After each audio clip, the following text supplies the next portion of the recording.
start.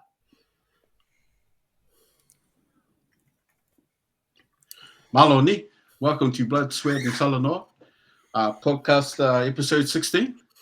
BST is a podcast with three guys from Puriroa talking about health and well-being through a number of perspectives and sharing some of our life experiences and personal journeys, and always looking to engage. So please like and join our Blood, Sweat and Talanoa page as we look and build our community together. My name is Te Hou. Shane there and Tiare, Mati Usos. How you going, brothers? Kia ora. Kia ora, Yeah, bro. talo falava. Yeah, my bro there, Shane, will I'll give it to Shane because Shane's going to introduce our special guests. Great. So thanks, Ho. And look, so really, really privileged for this episode to have Alan Jackson with us, better known as Jacko. Taranaki, Wainui Mara, rugby league legend, and also an all-round really good guy. So Jacko, welcome in terms of to the pod. Kia ora. Kia ora. Tiale, you kick us off. Take Jacko through our usual sort of mix. Jacko, tēnā koe. Just like you to share your where you're brought up, and then introduce yourself to us guys and our audience. Thank you.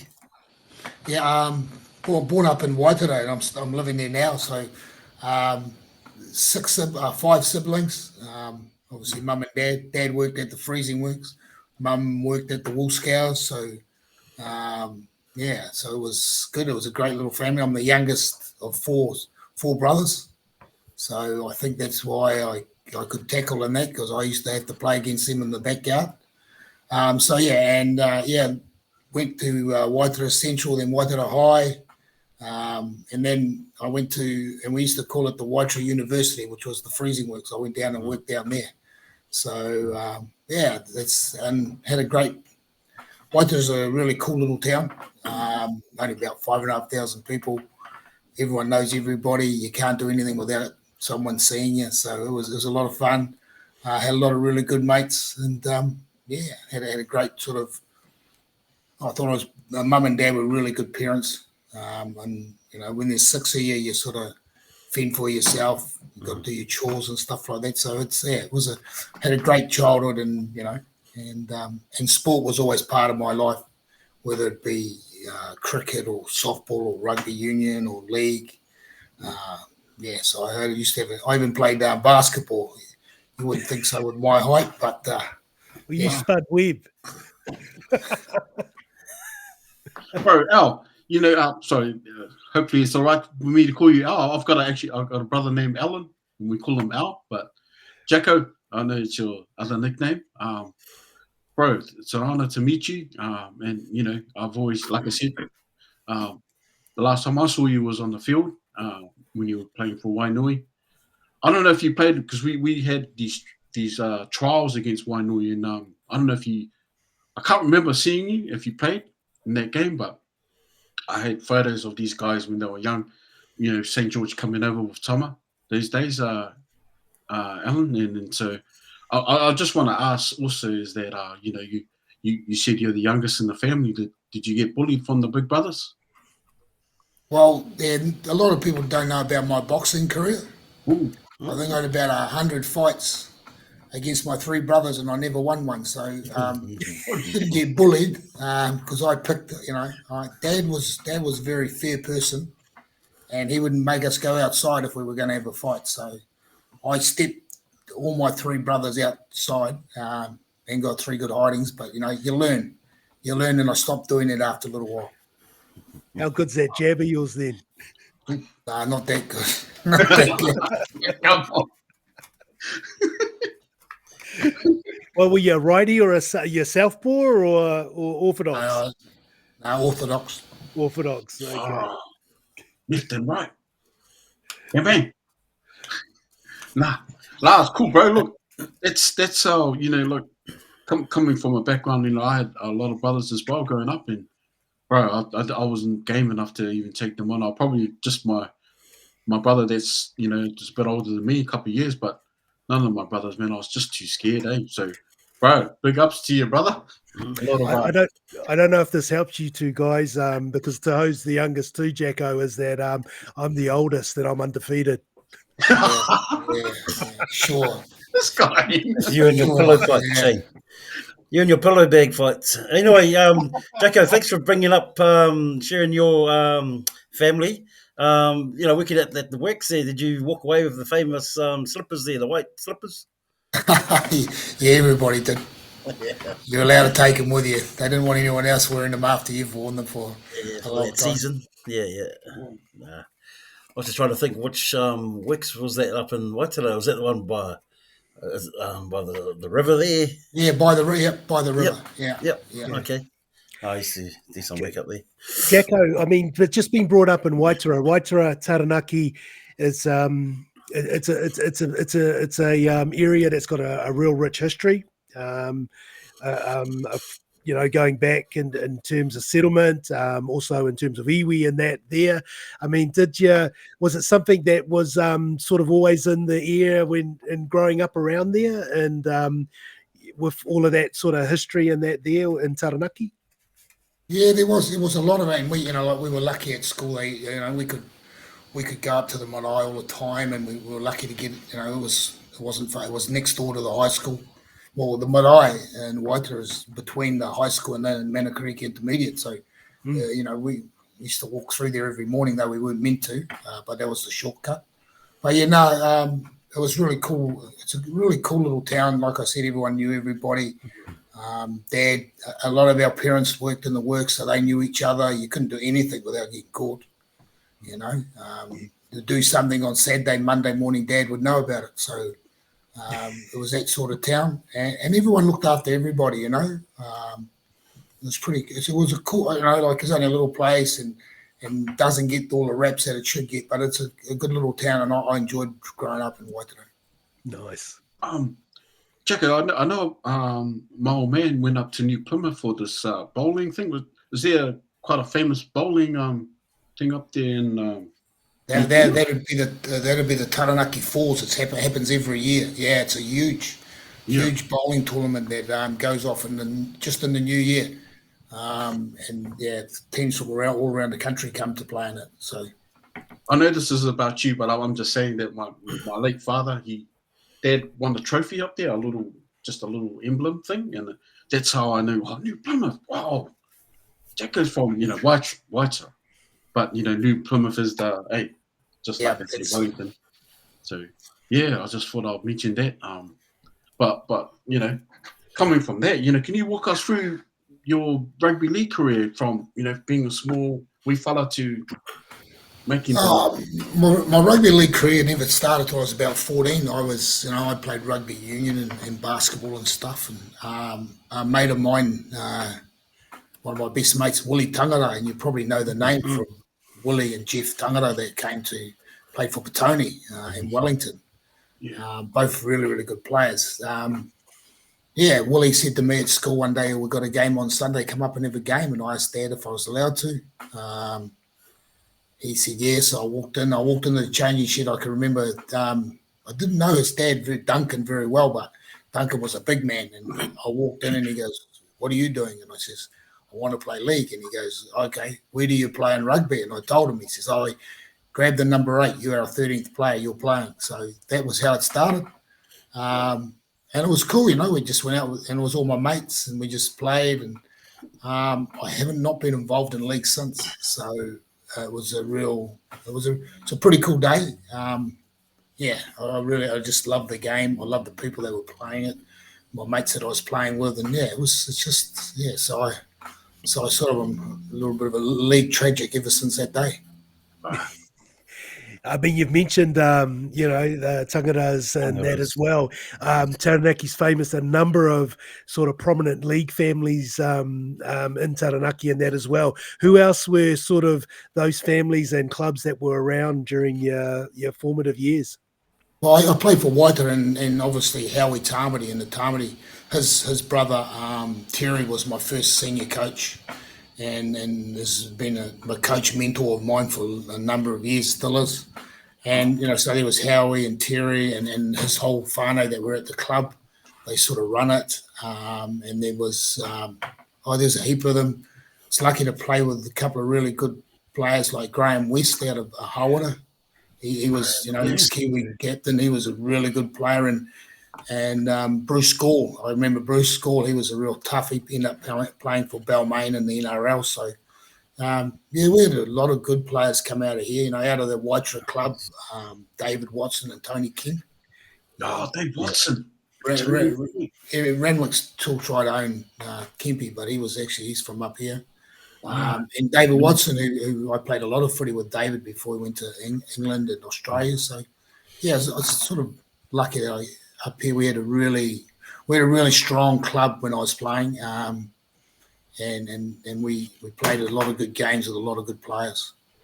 One of the things that we've talked to a couple of former players from sort of the 80s and 90s and 70s, and they talk around the different sort of football that when they came to Wellington. What was Taranaki football like in terms of the time that you were playing there?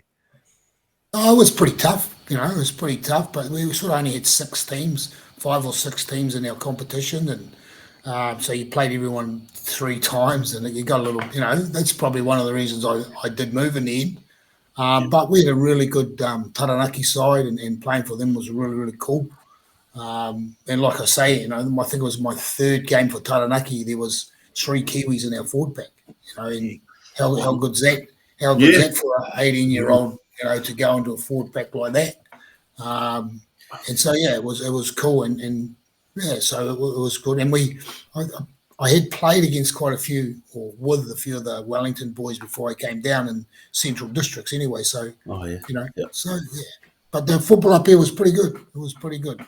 Was it a more sort of physical based game, or was it sort of more free flowing? I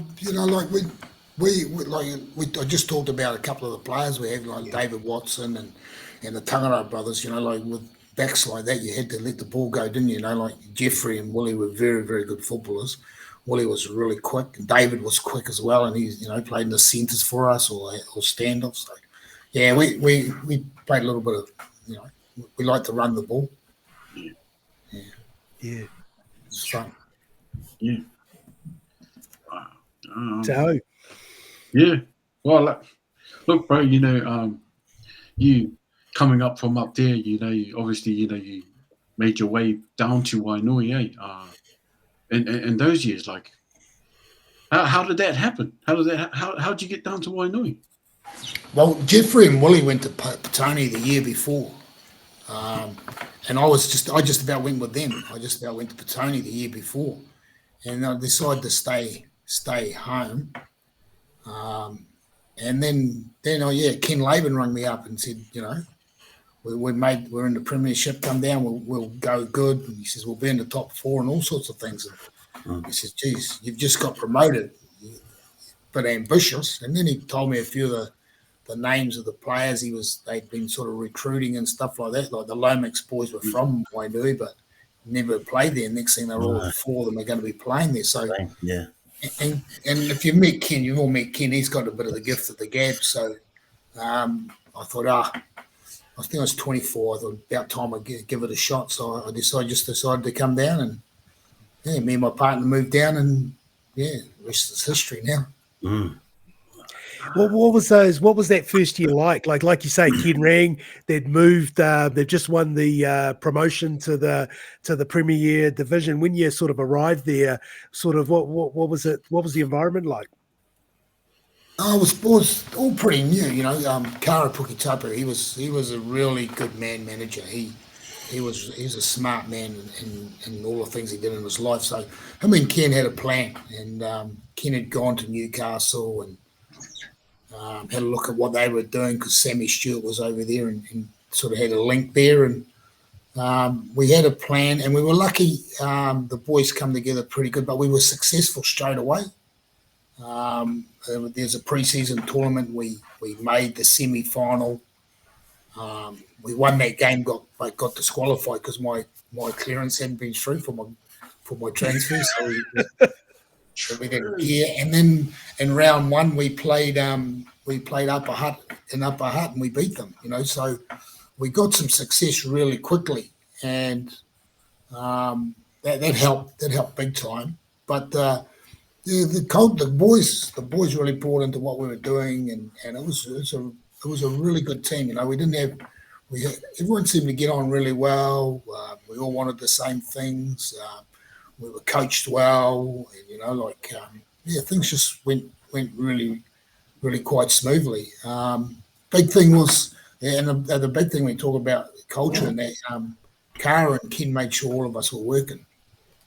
So there was no one sitting out there not working. That was part of the deal, because they're sort of, they looked at it, if a young man's not working, he's got nothing to do, he's going to get into trouble. So they got us, they worked really hard to get all the boys jobs. So we were all working, we had money coming in, and things were quite good for us. So so if you didn't have a job, they made sure they got you one. Yeah, I was going to sort of ask you, what was that ingredient? So there was a number of things in terms of building that culture around responsibility, accountability, and that as well. In terms of the football, I think Wainui was very much a very unique situation. You had clubs like Petone, Randwick, Upper Hutt had sort of been the real legacy and dominant clubs through the 80s to the 90s, and then you had the success of sort of Wainui. I guess, Jacko, what sticks out of that period in terms of some highlights? I suppose the first year we played the semi-final against Petone. I think Petone were the defending champions, and we beat them. It was 1 played 2, and we beat them. And it was, to be fair, it was one of the hardest games I've ever played, and it was brutal. We bashed each other from pillar to post, and then we got up by a couple of points, and Ken and I were walking off together, and he says they won't be back. And I looked at him and said, "What do you mean?" He says, "Nah." He says, "No one's going to recover from that. They won't win next week." And they never. Mm-hmm. We played Upper Hutt in the final. It was just so brutal. We were lucky we had that week off. So we sort of, it was just such a brutal game, And I played in some pretty hard games, but that was one of the, they're a really good side, and they give it to us, and we gave it back too. So we were really lucky to have that week off, or else we could have been in trouble as well. But so success was good. But we, if you look at the players we had, the Lomax boys could all play a little bit.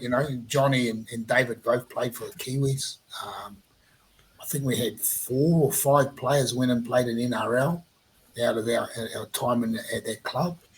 And then in a couple of years after that, you had the likes of Earl Barr, who played for Samoa in the Rugby World Cup, and other bloke, skinny bloke, Umaga there. Umaga, yeah. And went on, and he wasn't a bad footballer either, So we were lucky, we were blessed, with some really good players. Like you said, Ken and Cara had a plan around that. I think one of the successes of the club was that sort of generational, that you were able to refresh and bring sort of new players through, or feed them into the system in terms of the team during that run of success. Was that a plan, or was that just something around just that you did have talent, and hey, we got these guys, we do have a bit of a talent pool that we can draw from? No, it wasn't a fluke at all, actually. Our first grade, our reserve grade, our 19s and our 17s, we used the same calls. We had the same everything. So when Earl came in from 19s to first grade, it was the same calls. He didn't have to learn the calls. He just had to do his job, and it really worked well. So we were really structured the way we played. People thought we weren't. They thought Johnny was tired because he was walking back and it was still tackle 3 and he still wasn't on side. But Johnny knew that. Johnny knew that we'd get the ball to this position for him to take care of, make the last carry. So he knew he had plenty of time to get back. So it was planned, and we were quite brutal at it, actually. So. And then we got better and better at it, and only time we come unstuck is when we made our own arrangements. And I guess if you even though Dave O'Sullivan, that's the biggest thing he says. Sully's always, don't make it, and I can't swear, but he didn't. Don't make your own arrangements. He had a couple more words in there too. Even I've caught a few of those words from Sully to that as well. I think one of the things you talk about, and probably the three of us were on the receiving end in those years during the club's sort of golden era, was that the ability to actually sustain that over a longer period, and that arm wrestle when eventually, if you didn't have the discipline, didn't have that structure, that's where you started to see the pressure and the other team start to break in terms of its cohesion and that as well. Talk to us about that in terms of just that consistency of being able to complete set, kick, defend, and to always be able to do that. It was because while that talks to some physical presence, I think there's also a mental aspect to that as well. Yeah, it was, especially mental. You had to just keep doing what we were doing, and I think the first year we played, Jason Gilbert scored a record amount of points, kicking goals and scoring tries, and we scored a lot of points, and everyone sort of didn't know why, but we used to score a lot of points in the last 20 minutes because we would just work a team over until until it would become easy, and then Ken, because Ken was calling the shots on the field, he'd let us go a little bit and we could have a bit of fun. But we were prepared to go the distance. And I talked about that Petone game. We went the distance that day. We kept it really tight for the whole 80 minutes and we limped over the line. But we were mentally tough enough and physically tough enough to do that. And we caught a few sides because they weren't prepared to go the distance with us, and it had just been drilled into us, and then we knew that if we kept doing what we were doing and we were good at, we'd come out the other side at some stage. Yeah. Part of that era too was also the beginnings of New Zealand teams sort of starting to touch shoulders and that with Australian teams. Wainui Mata played Manly, Canberra.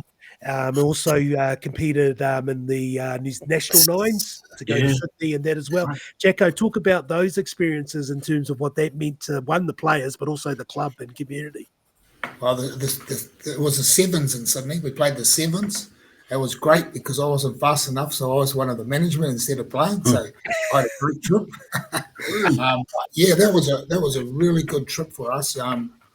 We won the New Zealand. Well, we had two teams. We actually had two teams in the tournament. We ran third and first, so it was really, it just showed the depth we had in our club at that stage. And then we went to Sydney, and the boys, they played really, really well. So it was fun. And we got to play against some really good sides. But the other games, especially the Manly game, that was a good game. Fraser Park, and we trained really hard for that. Ken Laban, I've abused him a couple of times over this. Why we've been having a coffee once or twice, because it was his first year he never played. So we won the Lion Red Cup the year before, and he started to retire. He always said he was going to, and he came onto the coaching staff and he flogged us. We were a pretty fit team, but Ken got the old 400s out, doing 10 400s just for and stuff like that. And I can remember David Lomax cutting the corner once, and he got back to where we started, and Ken said to David, did you cut the corner? And David, he wouldn't tell the truth all the time, and getting out of another lap, he might lie, but he was that tired. He said, yes, sorry, Ken, I did. So Ken made us all do another one. So David wasn't the favourite person at that time. So we trained really hard for that one, and it was a really good game, and it's a great crowd. I think it's about 10,000. Yeah, it was big. I really enjoyed it. Yeah. Bros, I just want to go back on your sevens. Did you remember that? Do you remember the names? I remember watching on TV, but do you remember the names that played in sevens? Yeah. Oh, the boys. Yeah. Oh, Una Telfa. There was Barty was playing. Yogi was playing. Was he? Donovan Maxwell, he was playing. Who else? Missy Fata. Missy Fata? Ellie. Nah, No. Ellie was here then. I think Missy scored a really good Missy. try against Penrith or someone in one of the first games, and it was just really blitzed it. I remember. Was it Penrith or Brisbane? Because I think he ran around Hancock. Yeah, Michael Hancock. might have been Brisbane. Yes. Yeah, and he went in and away, and he took off, and then comment I can still remember. I watched it when I got home, and the commentators couldn't believe it. He just smoked this Australian winger. So yeah, it was we had a good little side, and they played really well. So it was fun. It was fun over there. Look, one of the other parts of that era too was Wainuiomata performing on the national stage in the club competition, and so had gone up and played Northcote in 1989 and lost in the final, but then returned a year later against Otahu. Sort of take us through that particular game at Carlaw Park. Yeah. Well, the 89 against Northcote, we all walked into the room. Really, it was the quietest room I've ever been in with the Wainui team, because we enjoyed each other's company, and we're all sitting there, and there's so many people just really brassed off because we should have won that game, and it was there that I knew that next year was going to be really good. I knew 1990 was going to be really good, even though we never won the Wellington competition. We got beat in the final there, but then we had 4 weeks. We were on the road for 4 weeks in a row to play, and we got to play Otahu, and that was a really good game. Our people travelled. We had hundreds of people up there cheering for us. They'd gone up on buses and stuff like that. They were great supporters if you were playing for Wainui. Not so good if you weren't. No. Not so good if you were. I've got a little story for you. We were 6-4 with about 3 minutes to go before half time, and I blame Jason Gilbert for it. He ran it on the last when he should have kicked it. So he ran it on the last, and he chipped the ball over, and he regathered it. They couldn't get to the line, so he passed the ball to me, and I was going to kick it, and then I changed my mind, and I passed it, and it bounced on the ground, and it bounced up, and their fullback picked it up and ran 80 metres and scored under the post. Yes.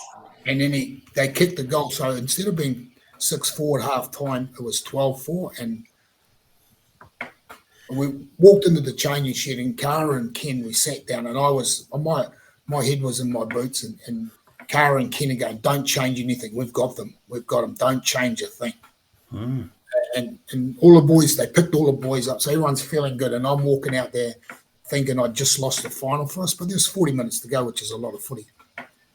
And I get back on the field, and Ken Laban, he goes, Jack, because, as you said, everyone calls me Al or Jacko, but the Wainui boys even shorten it more just to Jack.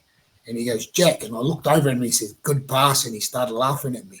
and I thought, yeah. And I just a smile come on my face. I said, yeah, let's go. And we won 34-12. Yeah. So, they were right. We had them. We were doing all the right things. We just had to stick at what we were doing. And that was a really good couple of days after that. I bet it was.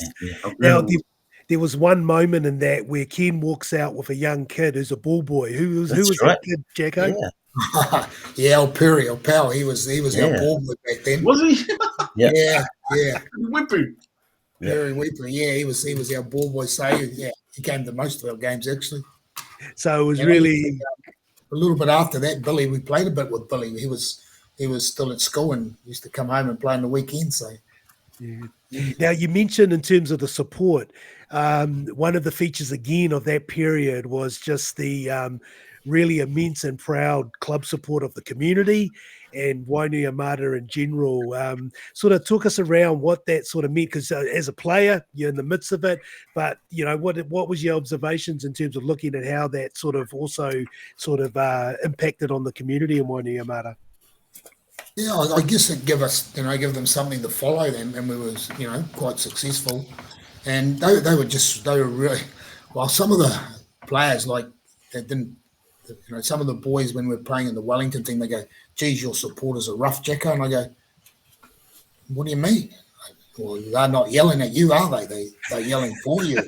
No, they were great like that. And yeah, they just jumped on board, I guess, and enjoyed the ride. And it was a pretty good ride for the 4 or 5 years. They were really good supporters. They turned up, rain, hail, or snow. They turned up in numbers. I remember when we went to Northcote the first or second time, they said Queenie Pukitapu rang them and said, "Oh, there's a few of our supporters coming up. Can we come to the after-match function?" And they go, "Yeah, how many of you?" And she says, "Oh, about 300." And they go, "Oh, no, we can't fit you. We can't fit you." So we had some contacts in Otahu. They rung Otahu and they said, to Otahu, "Oh, we're coming up Friday and Saturday and we want to sort of have somewhere to base." So Otahu hosted us that first year. Wow. They Friday, Saturday and Sunday night, when they said there was that many people through their club rooms, they made a hell of a lot of money, and they said the best people in the world. They were just so good. They wanted us back again, and fortunately enough, 2 years later we went back and played them in the final. I know we played them in the final the next year. So yeah, it was pretty cool. No, it was cool. Who began? Where did the origin of the walk at the halftime from one end to the other? Where did that come from? Oh, that was Star Olsen's brother. They carved out the Dakota arms, and they used they used to carry it down the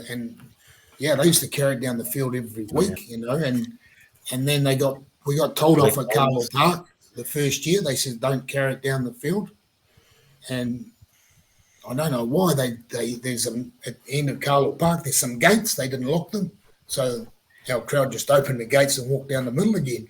So it was pretty special, like they were really good, and they would always go down the end where we were scoring. So I can remember lucky enough to score a try down that end, and it was about wasn't that long to go, and they were celebrating, and yeah, they called me down with a bit of beer over my head, but I didn't worry about that too much. Yeah. Now, before we get into your coaching stuff, because you have a very interesting story to tell about your transition into coaching. In 1994, you end up at Marist. Tell us how that happened and how you became a player who won a championship at 2 clubs. Oh yeah, our referee made a mistake. That's what I reckon. He made a real mistake. He made a mistake, and I got suspended. I was playing for the Dukes, the Wellington Dukes in the National League, and I got suspended for 6 weeks. Probably deserved it too. A bit of a rush of blood to the head. So I just I hadn't played for 6 weeks. James Luluwai was the coach then. They had 1 or 2 weeks left to play, and he said, "What do you want to do?" And I said, "I'll leave it. I'll come back next year." And he goes, "Okay, sweet," because our hooker was playing really well. So, and they weren't going to make the top 5. So. And then the next day, I don't know if JMO and Ken were talking. The next day, Ken rings me up and says, "Oh, come and play for Marist Northern," because I'd registered with Marist Northern because I had to be in a Wellington City team. Yeah. And I said, "Oh, no, there's only 2 weeks left. I've got to play 3 of the last 5." And he started laughing. He says, "Oh, we've got a catch-up game Sunday. You can play Saturday, Sunday, and then you can play in the finals." So that's what happened. And we went on, and I played 6 games for Marist Northern, and we won the grand final. So It's fun. It's funny how it always starts with a call from Ken. It was a pretty good end of the years. So did you obviously replace a hooker that was there? Yeah, who was our hooker that time? I think Jerome. I think Jerome had broke the arm or something. Yeah. It was No, he was all right. He ended up in the second row. Yeah, in prop. Yeah, that's right.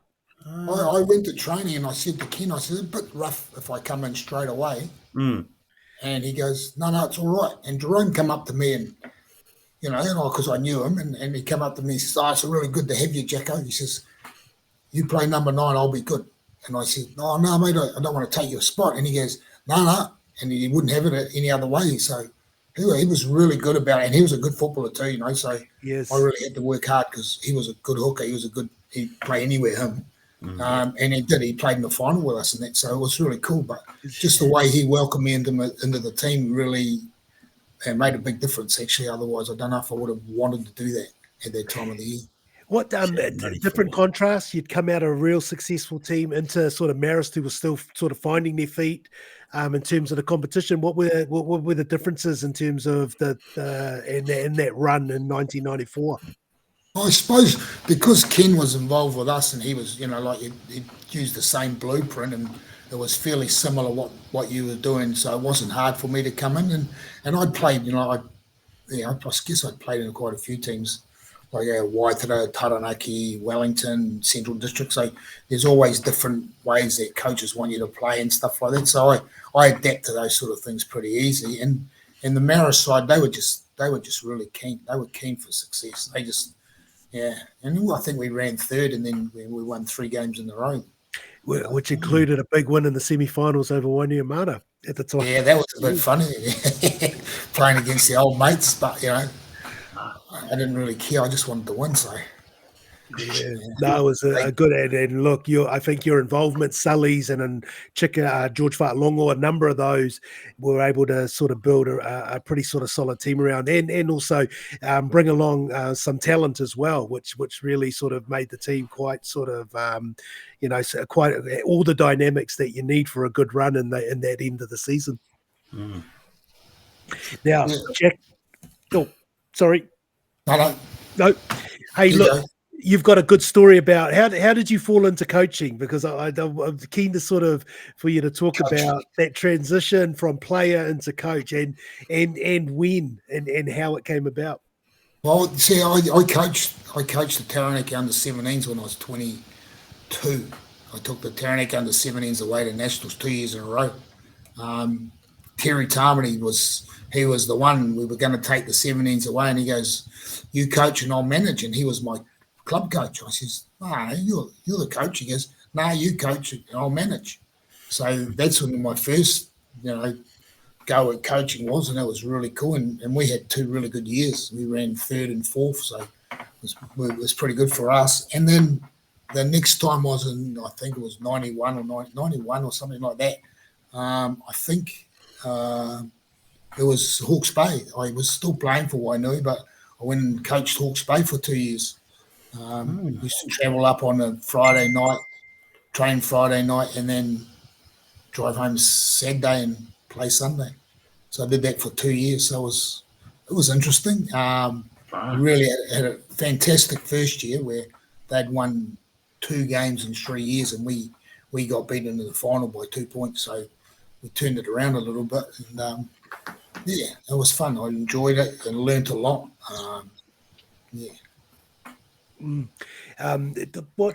What were some of the things that sort of were unique to your coaching from moving from the player into the coach, and particularly because I know you as a player in terms of your approach in that. How did you then sort of build that out in terms of a team and get them all sort of performing? Yeah, I guess a little bit of success helps, when you're trying to change what they're doing and stuff like that, and it was and I sort of used the blueprint of what Wainui had, but you also you've got to coach the team that you've got. Like when I was at Wainui, we had a big strong pack, so we went up the middle of the park. That was the game plan, and everyone knew that was what we were going to do. It was just come and stop us, and we were challenging everybody. When you get like when you get another team, like when I was coaching Taranaki, we weren't as big in the middle, so we had to play a little bit different. So that makes you think a little bit about what you're going to do. You still got to go forward up the middle, but how do you do it? Stuff like that. So, it's a challenge. Coaching's a challenge, especially when you sometimes you don't have the players you'd like. And that was the key to Wainui. They went shopping and they wanted some props, and they got Arnold and Johnny, and Steve Cox. He was a great. Donna Laban claims him because he was doing the carpet at their place. Oh yes. He rang up Ken and says, "Come and have a look at this big bloke doing the carpet." And that was on a Thursday. He played for us on the Saturday. So Because So he's had a rugby background, didn't he? Yeah, rugby, yeah. he was a junior All Black. He was So, yeah. Yeah, he was a good rugby player, but he was a good sort. But I don't know if you can remember it, but in one of the finals we played in Auckland, we won a couple of tight ends because we pushed them off the ball, and that wasn't planned or anything. But we just had Jinxie and Coxie in the team, and they're both ex-rugby players, and they were pushing. And the rest of us would just go, what the hell's going on? But we got two tight ends, so it worked. I remember that push. I remember, yeah. Yeah, well, I know you started that. Wasn't planned. The Union Scrum. Get in there, boom. Sorry, Jacko. So, going from that level of coaching, how did you? I know you made yourself available for Kiwi coaching. How did you get involved with that? Coaching the Kiwi Ferns, eh? Yeah, I coached the Kiwi Ferns for a couple of years. It just happened really. I was up here working for Mid Central Rugby League, and the women's team was going away to the national tournament, and they didn't have a coach, so we were just sort of looking for a coach, and in the end, I ended up doing it, and we ran second in the championship. We got beaten by Manukau in the final. I think we had 6 games, or we won 5, lost the final, so we did all right. And then in the next year, it got advertised, so I put my name in the hat and I got it. So so I had a couple of years with the Kiwi Ferns. So selecting players, were you involved with selection? Yeah, it's a funny one. The first year I wasn't. I sort of inherited a squad. Yes. But the second year, yeah, definitely. Because you would have known. And it was good, players. because they even I was involved in the selection of the management as well. So. Oh yeah. What year was that, bro? Jacko? 75, 77. No, 90. What was it? What did we do? 15, 16, and 17. Yeah. Yeah. Oh. What was your approach in terms of a management team? I know, today you've got quite a number of roles across that. How did you sort of approach in terms of putting your team together? The football team or the management team? The management team. I actually, I didn't. The couple of the people that had put their names in the hat, I didn't know, so I just asked around, and Grant Podlington he put his name in the hat for the assistant coach, and Tony Kemp knew him really well, and he says, mate, he's a good guy, and he is, and Pods and I get on really, really well, still do. He's coaching up in the Warriors now, so that was one way we got Pods on deck, and then our management and that just fell into place. There's a couple that were already there that we kept and stuff like that, and so it was a good little group. Yeah. Look, what in terms of what was much different? Was there anything different in terms of international football and taking the national team that that the club and representative level had sort of prepared you for in terms of what you sort of found? Not yeah. The biggest thing I found was there's more staff.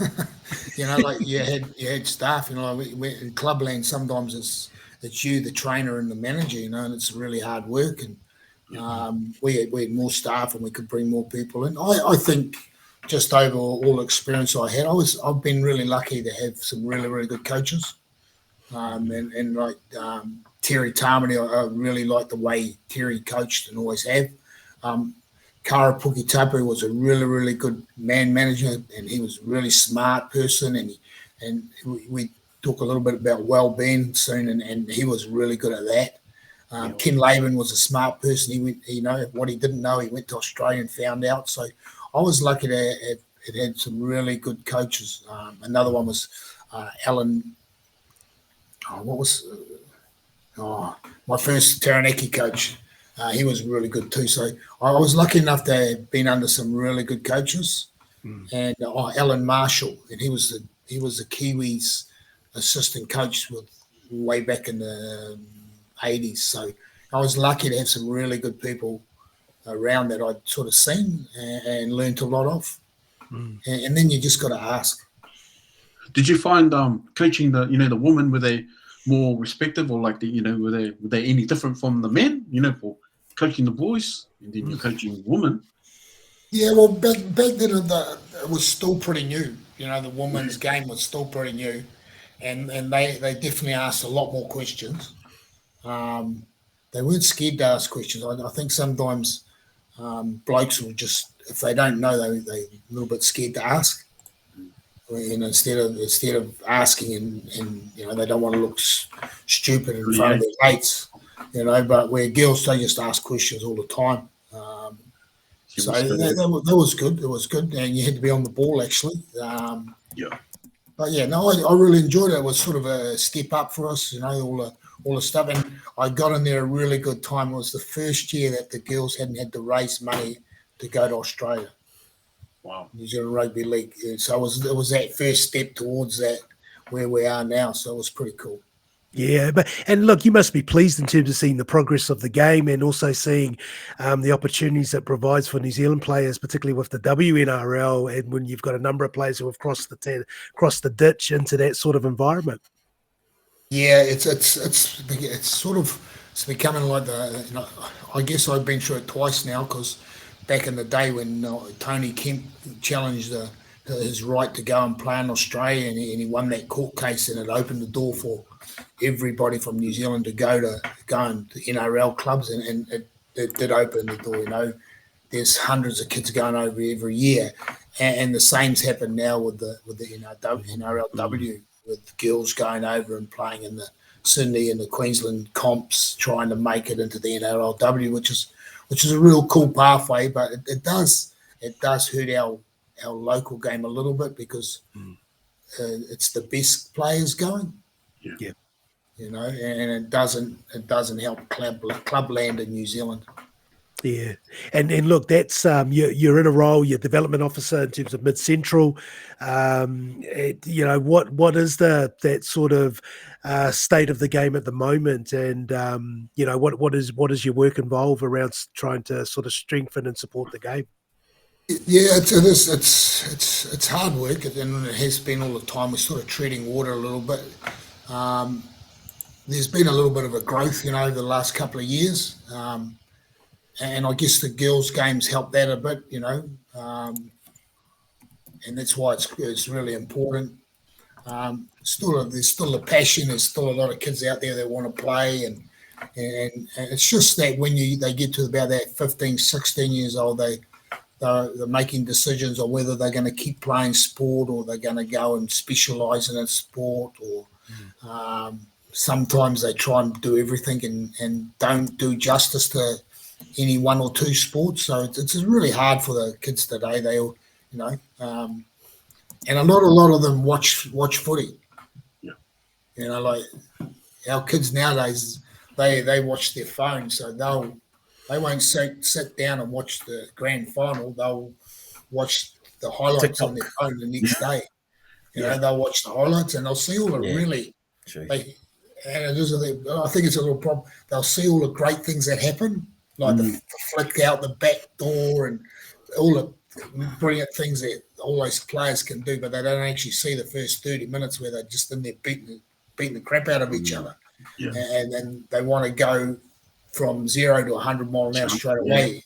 But you've got to earn the right to do that. So they're not real – they don't study the game. They don't see a lot of it. Yeah, it's sort of a span of attention in that as well. Hey, look, another important aspect of the game, particularly is around volunteerism. So just, what's been your observations of that, particularly like we're encouraging players to get there, but there needs to be sort of that support around the game in terms of volunteers and that as well. How does that sort of look in terms of the work that you're doing? Yeah, it's another it's a hard place, we want to grow the game, but you've got to grow coaches, you've got to grow managers, you've got to grow referees, you've got to have more money to run it because there's more people doing it. So you've got to get it going together. You know what I mean? You can't just say, we've got another 100 players. Well, that's another 5 teams. You need 10 coaches 5 managers. You need referees to referee the games and stuff like that. And you want to try and do quality so that the kids have a good experience and want to stay. Yeah. You know, that's why I say Duncan Tangara, my first coach, I really enjoyed him. He was really quite strict and everything like that. But I learned a lot of him, and I enjoyed it, and I'm still in the game today. So way. So, you know, like that's what we've got to try and give our kids in that today. Like with that experience, when you talk about providing that experience as well, is it hard to sort of get players, players who have played and sort of not necessarily involved with the game, to draw them back to the game, to provide some of that sort of knowledge to sort of support that experience? We get a lot of people that will follow their children through the grades and stuff like that, and that's really, really cool, and it's great. But it's the other ones you need, you know, the ones like Pete Butler out of Manawatu. His boy played a bit of football, but he hasn't played for the last 10 years. But Pete still coaching a club side and coaching. He's away this week, this weekend with the New Zealand club side that he's coaching. So and that's the people you need, because they want to do it. They want to be there some of the time. You know, like I had my first game of coached my granddaughter in touch tonight, and you know I probably wouldn't have done it if it wasn't for her, and because I sort of bag people that won't give people a hand. So when they said we need a coach, I just said, okay, so I'll do it. But yeah, so it is, and people work. It's not like back in my day where, you know, like I can remember one day.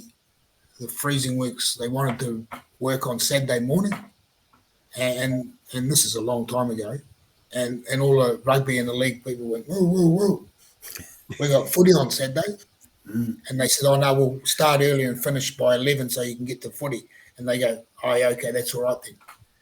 But they weren't going to work if it was going to interfere with their football. That doesn't happen today. No, that's work or it's work or, you know, so you're gone.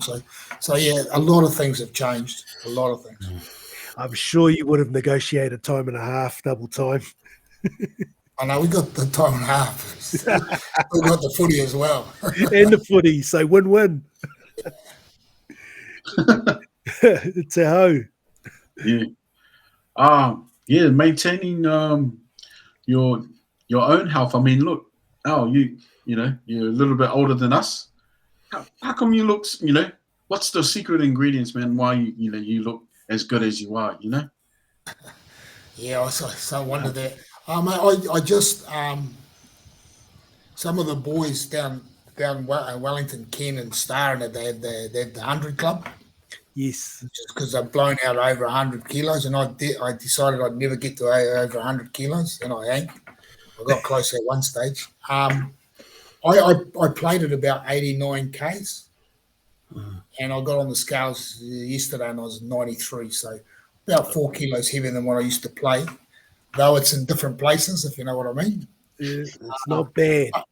But I've always been a little bit, like, because I've got an active role. I've coached for a long time, and I sort of want to lead by example a little bit. You know, when I'm telling them to get fit, I want to at least look half fit. And my father died at 52 from a heart attack. And though they tell me mine's as good as gold, I just sort of wanted to stay in shape. So I was lucky after I finished football. The first 10 years after I finished football, I was back in Taranaki, and I was a share milker. So I was working on the farm milking cows. Never put an ounce on. Never put an ounce on it. Just 10 years of, you know, because you're always doing something and you're quite busy and it's physical. So. But I look after myself. I do a bit of cycling on the road and stuff like that. Still go to the gym, try and get to the gym a couple of times a week. So I'll be able to, you know, message you about some tips on the farm, eh, bro? Hey Jacko, I've got a passion with cycling, and we were talking about this as well. Now, you've done around the mountain, 150 k's, as well as also doing Taupo, which is 160. Yeah, I think I've done around the Taranaki, the Mount Taranaki, about 5 times now, or 4 times, and I'm planning on doing it again this year just to keep going. And yeah, the round Taupo was a bit of a challenge. That's fairly hilly on the backside, so but it's fun. And we did it for the Life Education Trust for the round Taupo. And I think we raised about $8,000 for them, so that was pretty cool. Cool. Wow, that's awesome, bro. Cool. So Tiare. Yeah, so hey Jacko, I really appreciate your time with us tonight. All the interesting stories and your journey from the young kid right up to as of now. You know, like I said earlier before the piece, all I can remember you is just knocking heads. I wasn't a hooker, but you were the hooker back then. You really enjoyed it, and I'm sure Shana and Daho also enjoyed your journey as well that you shared with us tonight and our viewers. No, thanks for having me. It's been a pleasure. No, thanks, Jack. It's been really good, and really I do appreciate the time to sit down and Talanoa with us, and also that final part around how this pod is around health and well-being, and also for a lot of sort of people that follow have been sort of done their sort of active sport period and have moved into that post period. So it's good in terms of being able to share stories on how people have sort of managed that particular sort of period and sort of where they've had challenges in that as well. So I really, do appreciate you sharing some of those things that have sort of been a bit of a secret to your success in that in that personal well-being journey. Yeah, it's you've got to look after yourself first, and then other people, that'll come second. But I think the well-being, like I talked about Terry Tamati and Ken Laban and Cara, and they've been doing that for years. Like they've always they get to know the person, and coaches should do that. They get to know the team and the person, and you can always tell when they're a little bit off. And sometimes it's nothing, but sometimes it can be something that you need to know. And and like all New Zealand men, we just don't ask for help when we should. And my son had a little bit of trouble a few years ago, and he asked for help, and I was so proud of him. So yeah, That's good. No, thanks, Jack. So that's cool. So Tiara, you want to take us out? Oh, we'll take us out. Oh, well. Take us out. Yeah, so just like to thank you all for watching, and especially to you, Jacko. Appreciate your time again. That's us from Blood, Sweat and Talanoa, and we're looking forward to our next episode with another special guest that we'll have on next week. So from us to you, ka kite anō. Thank you, Jacko. Thank you, Jacko.